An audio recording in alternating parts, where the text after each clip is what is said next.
March 17, 1866. Dr. Michael Hennessy pushes through the door of Mullingar District Hospital in County Westmeath, Ireland, his surgical apron already stained from the morning's procedures. But nothing has prepared him for what waits in the emergency ward. 3 men lie on crude wooden tables, their faces wrapped in blood-soaked bandages. Their screams echo off the stone walls. When Hennessy peels back the first dressing, he stumbles backward.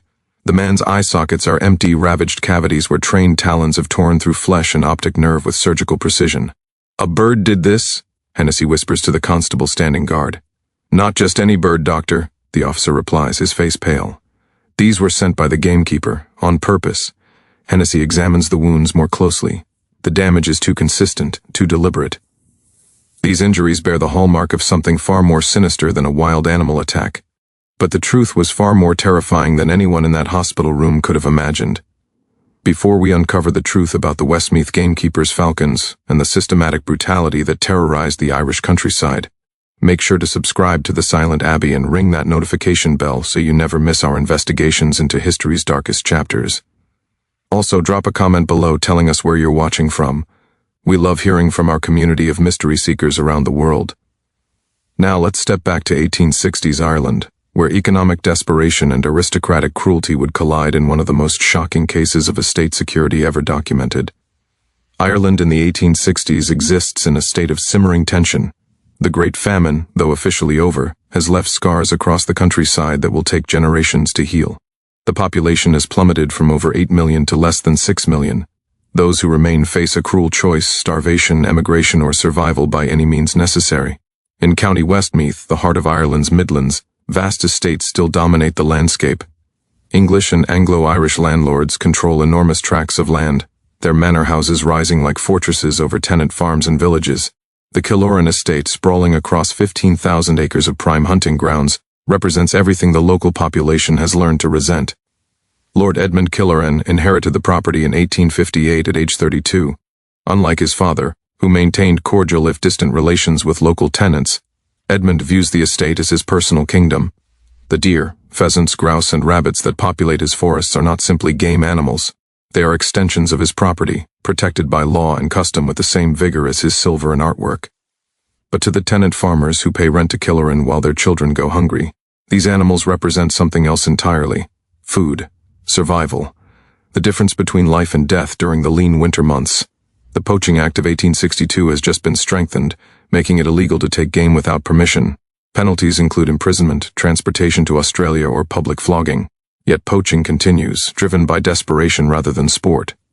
Families who have lived on this land for centuries before the Killorans arrived see no moral crime in taking a rabbit to feed their children. This is the powder keg into which Lord Killoran introduces his new head gamekeeper in January 1863. Thomas Wickham arrives at Killoran Estate with impeccable credentials. He has served on estates in Norfolk and Yorkshire, where landowners praise his effectiveness at eliminating poaching. What they don't mention in their letters of recommendation is how he achieves these results.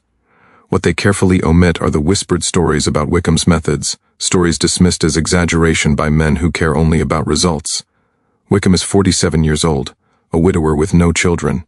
He is tall, and angular, with gray eyes that seem to catalog everything they observe.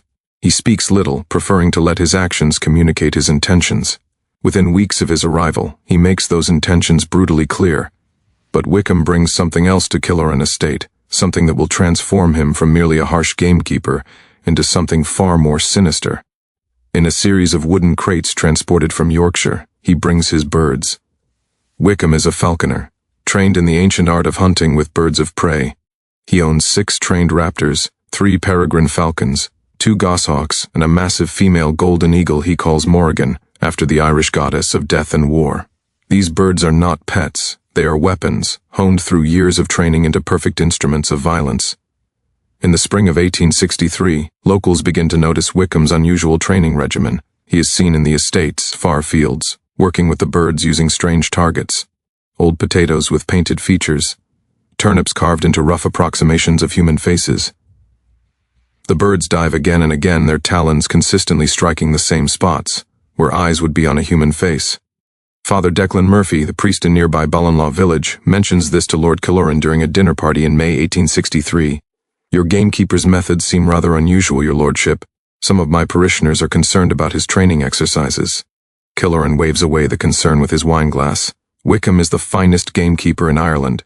If his methods are unconventional, it's because he achieves unconventional results. The poaching problem will be solved by autumn, Father, you'll see. The priest does not press further. Men like Lord Killoran do not appreciate having their decisions questioned. The first incident occurs on September 14, 1863. Patrick Dolan, a tenant farmer with 6 children, is caught by Wickham near the estate's eastern boundary with 2 rabbits in his sack. The encounter is witnessed by Dolan's eldest son, 12-year-old Sean, who hides in the hedgerow as Wickham confronts his father. "You know the penalty for poaching," Wickham says, his voice carrying across the field. "Please, sir," Dolan pleads. "My youngest hasn't eaten meat in a fortnight. I meant no disrespect to his lordship." Wickham produces a whistle from his coat pocket. The sound is sharp, penetrating. Sean Dolan will later testify that he watches as a bird, he thinks a falcon, appears from the tree line, moving with impossible speed toward his father. Patrick Dolan screams. The bird strikes his face once, twice, 3 times before Wickham calls it back. When Sean finally emerges from hiding, his father is on his knees, blood streaming from deep lacerations across his cheeks and forehead. One eye is badly damaged but not destroyed. Not this time. Wickham leaves Patrick Dolan in the field as a warning. The man manages to stumble home, where his wife treats his wounds with the limited supplies available. They do not report the incident to authorities. Who would they tell? The magistrate is Lord Killoran's cousin. The constables take their orders from the landed gentry. But word spreads through the tenant communities nonetheless. The gamekeeper has birds that attack on command. Stay away from Killoran's game. Stay away from Killoran's land. For 6 weeks, poaching on the estate ceases entirely. Wickham patrols the boundaries with Morrigan perched on his gloved arm, a living warning to anyone who might be watching from the tree line. Then November brings early frost and failed potato crops. Hunger overcomes fear. On November 23, 1863, 3 men from Ballinlaw village enter Killoran Estate's southern woods before dawn. Brothers Daniel and Joseph Burke, ages 31 and 28, are accompanied by their cousin, Liam O'Connor, 24. All 3 have families. All 3 have hungry children. They believe if they move quickly, taking only what they need before sunrise, they can avoid the gamekeeper and his birds. They are wrong.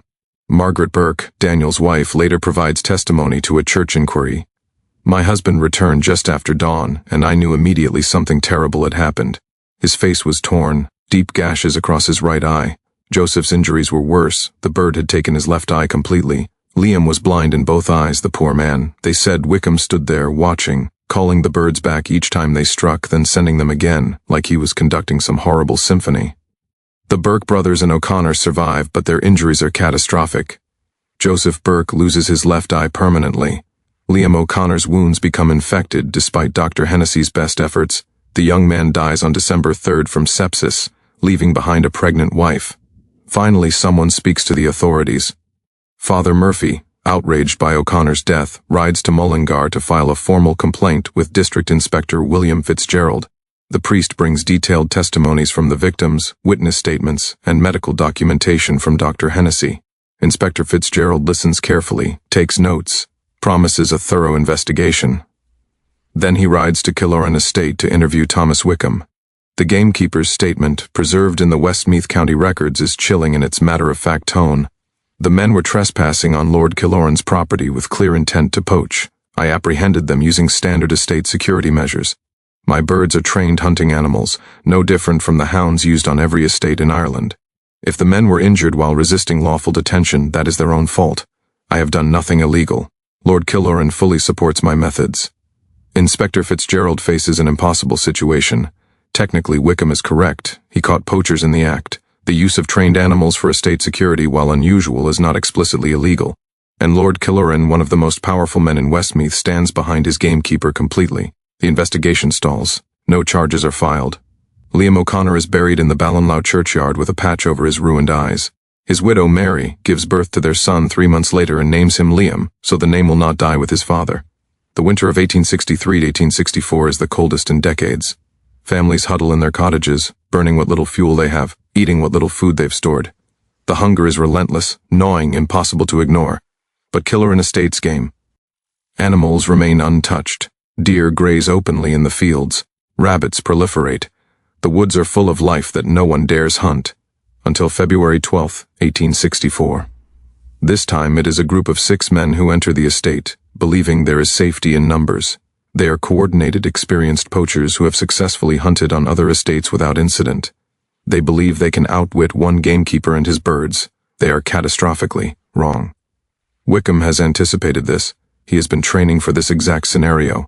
When he encounters the group near the estate's old stone wall, he is not alone. He has brought all 6 of his raptors.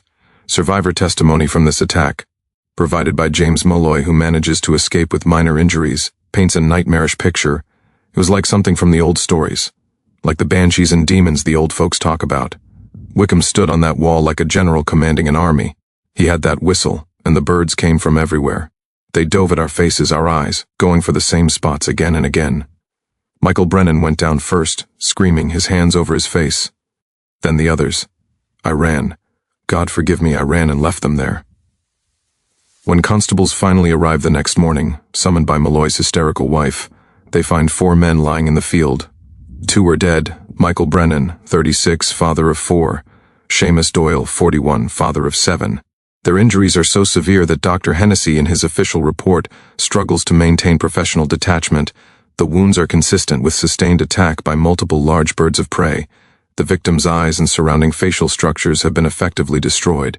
Death resulted from shock, blood loss, and trauma. The 2 survivors, Finn O'Malley and Robert Quinn, are permanently blinded.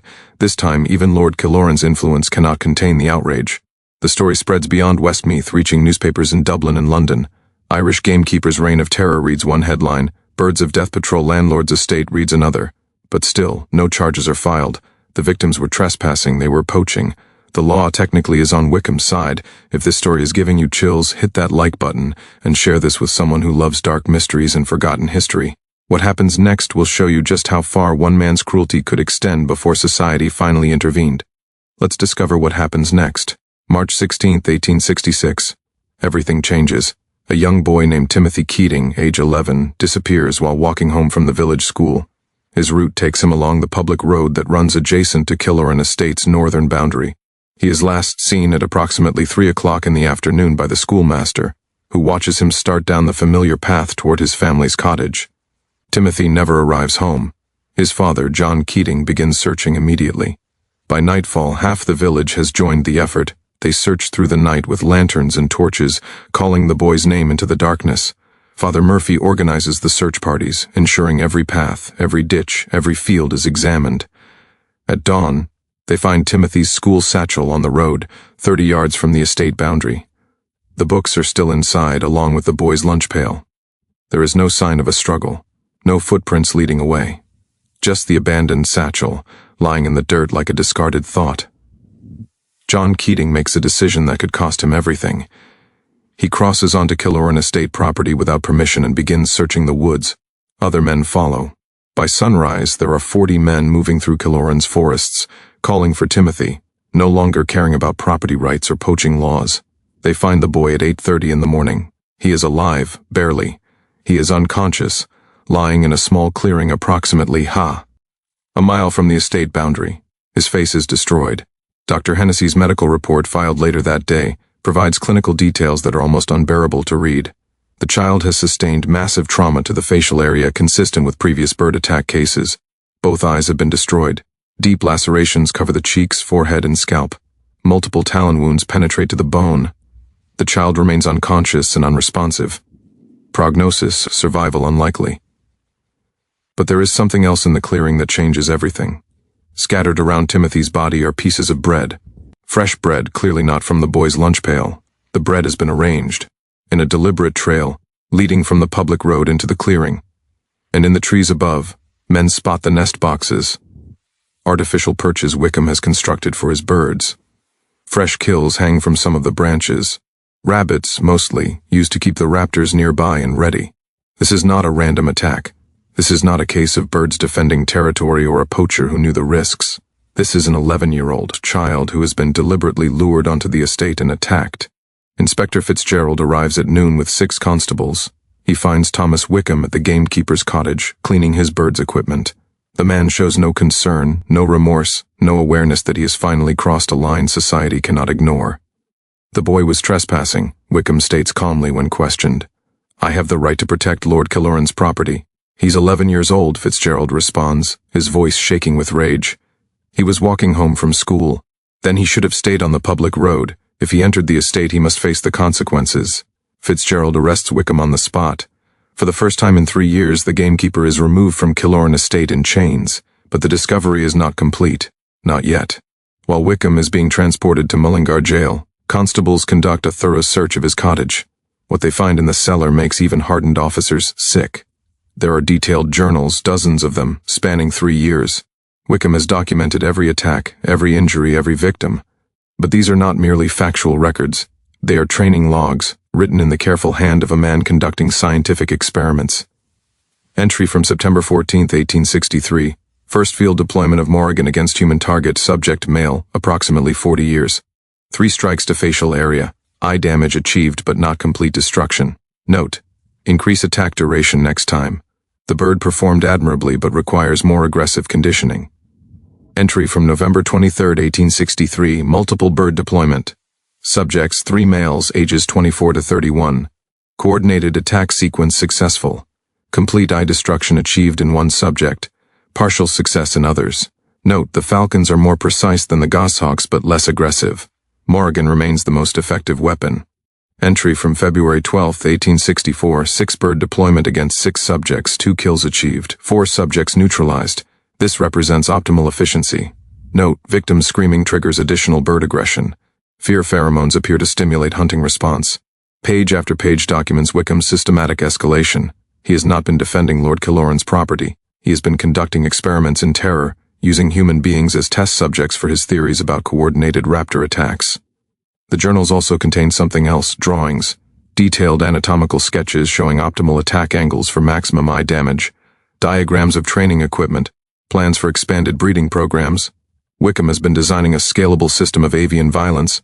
There are also notes about Timothy Keating, dated 2 weeks before the attack. Identified potential test subject. Child approximately 11 years, regular route passé. Estate boundary. Opportunity to assess bird effectiveness against juvenile human targets. Hypothesis: smaller target will trigger enhanced precision in attack sequence. Timothy Keating was not a random victim. He was selected, stalked, and deliberately targeted so that Wickham could test his theories. Dr. Hennessy works through the night on March 16th, fighting to save the boy's life. Against all odds, Timothy survives, but he will never see again. The physical scars will heal somewhat over time, but the psychological trauma will haunt him forever. When Father Murphy visits the boy in hospital 2 days later, Timothy whispers a question that breaks the priest's heart. "Father, what did I do wrong? Why did God punish me?" "You did nothing wrong, child," Murphy replies, tears streaming down his face. "Nothing at all. The arrest of Thomas Wickham creates a legal and social crisis that reverberates throughout Ireland and reaches the British Parliament. The initial charge is attempted murder of Timothy Keating, but as Inspector Fitzgerald reviews the journals and compares them with medical records from previous victims, the scope of potential charges expands dramatically. The investigation reveals a pattern of assault, grievous bodily harm, and what prosecutors will argue amounts to torture across 3 years. However, the legal proceeding faces immediate complications. Lord Edmund Killoran uses his considerable influence to protect his former gamekeeper. He hires Dublin's most expensive barristers to defend Wickham. He pressures local magistrates. He threatens to evict tenant farmers who cooperate with the investigation. The preliminary hearing takes place on April 3, 1866, at Mullingar Courthouse. The small courtroom is packed with spectators. Victims and their families fill the public gallery. Timothy Keating's father sits in the front row, his face a mask of controlled fury. Wickham's defense team, led by barrister Sir Arthur Pemberton, argues that their client has been performing his lawful duties as a gamekeeper. They acknowledge that the use of birds of prey is unusual, but not illegal. They claim that all victims were engaged in criminal trespassing or poaching when injured. They argue that Timothy Keating, despite his age, was also trespassing and that Wickham cannot be held responsible for where the birds chose to attack. It is a cold, legalistic defense that ignores the human cost entirely. The prosecution, led by Crown Solicitor James O'Brien, takes a different approach. They call Dr. Hennessy to testify about the nature of the injuries. They present Wickham's journals as evidence of premeditation and deliberate cruelty. They argue that using trained animals to inflict horrific injuries goes far beyond any legitimate estate security measure. The testimony of the victims proves devastating. When Joseph Burke takes the stand wearing a patch over his empty eye socket, the courtroom falls silent. He enjoyed it, Burke states, his voice steady despite the emotion behind his words. Wickham stood there watching his birds tear into us, and I could see it in his face. This wasn't about protecting game or property. This was about power. About making us pay for being poor, for being Irish, for having the audacity to try to feed our families. Margaret O'Connor, widow of Liam O'Connor, provides equally powerful testimony. My husband died because he took a rabbit to feed our children. A rabbit. And for that he was sentenced to death by a man who faced no consequences, no justice, no punishment. If this is the law, then the law is broken. But the most compelling testimony comes from an unexpected source, Dr. Michael Hennessy. The physician, who has treated every victim of Wickham's birds, takes the stand on the third day of the hearing. He brings with him detailed medical documentation, sketches of injuries, and his own professional analysis. Gentlemen, he begins, addressing the magistrates directly. I have practiced medicine for 23 years. I have treated injuries from farm accidents, industrial mishaps, violent assaults, and warfare. But I have never in my entire career encountered anything like what Mr. Wickham has inflicted upon the people of this county. Hennessy holds up drawings of typical bird attack injuries, random defensive strikes from wild animals protecting nests or territory. Then he presents his documentation of Wickham's victims. Note the consistency, he continues. Every injury follows the same pattern. Facial trauma focused on the eyes and surrounding structures. The damage is not defensive or random. It is targeted. It is deliberate. These birds have been trained to destroy human vision specifically. This is not estate security. This is systematic mutilation. The defense attempts to discredit Hennessy, suggesting he is biased against English landowners or sympathetic to poachers. But the physician's credentials and documentation prove unassailable. Even the magistrates, generally sympathetic to property owners, appear visibly disturbed by the evidence. The hearing concludes on April 8th with a decision that surprises many observers.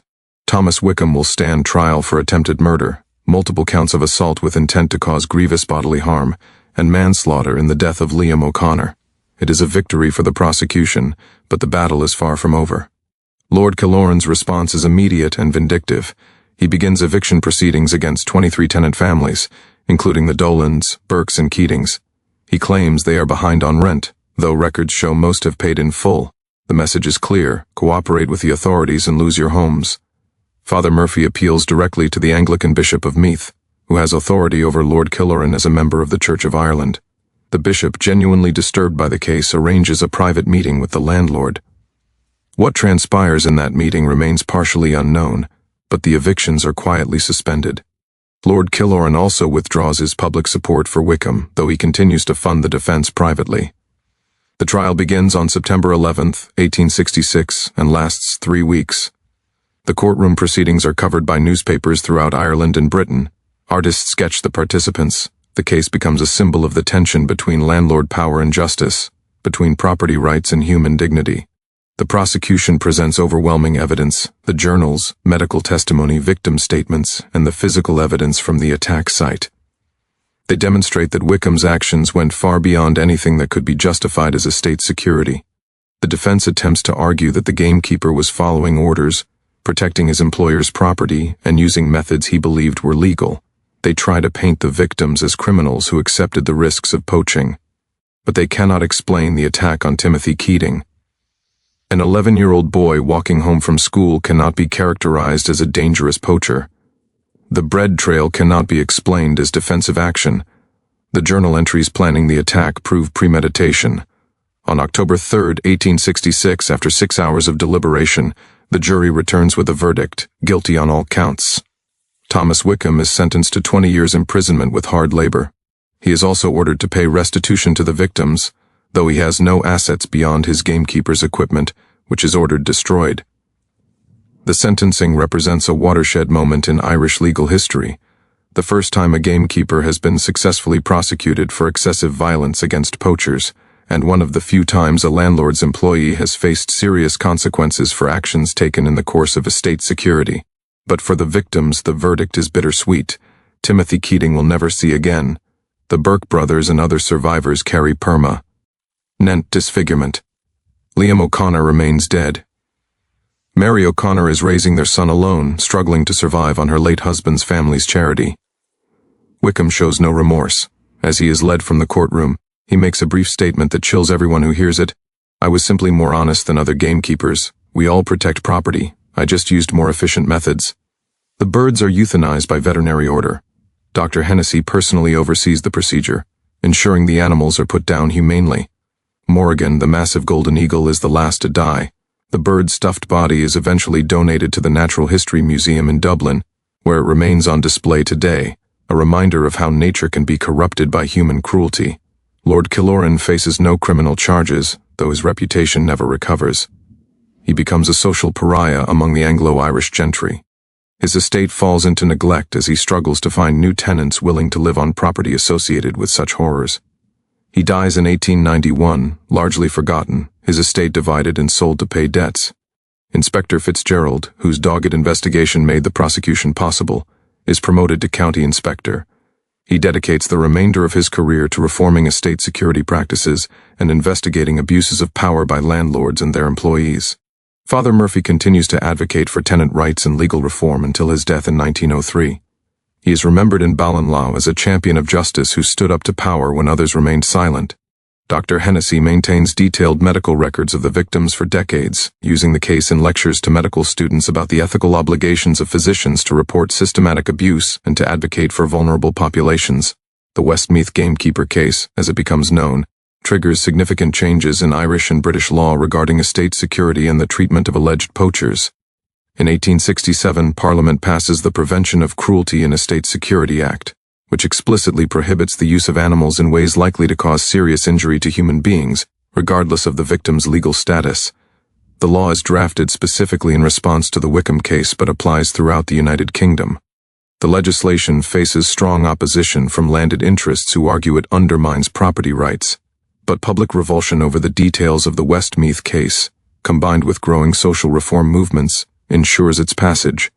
The law represents one of the first times British legislation explicitly prioritizes human welfare over property protection. The case also influences the broader land reform movement in Ireland. Tenant rights advocates use the Wickham prosecution as evidence that the existing system of landlord power is fundamentally corrupt. They argue that any system allowing such abuses must be reformed completely. Charles Stewart Parnell, who emerges as a leader of the Irish Parliamentary Party in the 1870s, frequently references the Westmeath case in his speeches advocating for land reform. The case of Thomas Wickham shows us what can happen when one class of people holds absolute power over another. This is not justice. This is not civilization.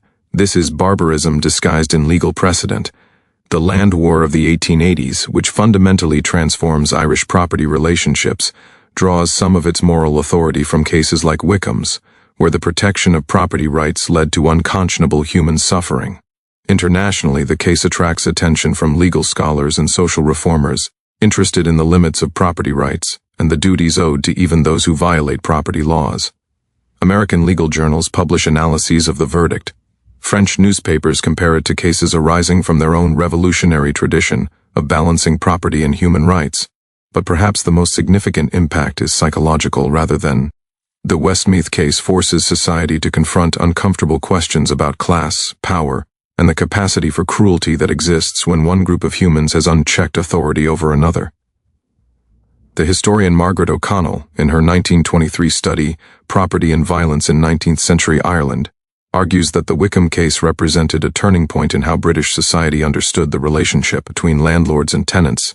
Before Westmeath, the dominant narrative portrayed poachers as criminals deserving whatever punishment befell them. After Westmeath, that narrative became untenable. The image of an 11-year-old boy, deliberately mutilated for walking near an estate boundary, made it impossible to continue justifying unlimited violence in defense of game animals and property rights. The case also reveals uncomfortable truths about how innovation and intelligence can be channeled toward cruelty. Wickham was not ignorant or stupid. He was methodical, experimental, and strategic. His journals show a mind capable of detailed planning and analysis. But rather than using these abilities for productive purposes, he devoted them to perfecting systems of terror. This aspect of the case resonates in later historical periods, particularly when societies confront how educated, intelligent people can participate in systematic cruelty. The banality of Wickham's evil, his clinical documentation, his rational planning, his complete lack of empathy, presages similar patterns that emerge in later atrocities. For the Irish community most directly affected, the legacy is more personal and immediate. The village of Ballinlaw erects a small memorial in 1875 to Liam O'Connor and the other victims. The inscription reads simply, "Remember those who suffered for hunger, remember those who died for bread." Timothy Keating survives into adulthood, though he never fully recovers psychologically. He learns to navigate the world without sight, helped by his family and community. He marries in 1881 and fathers 3 children. He works as a storyteller, preserving oral traditions and teaching the next generation about history, including his own story.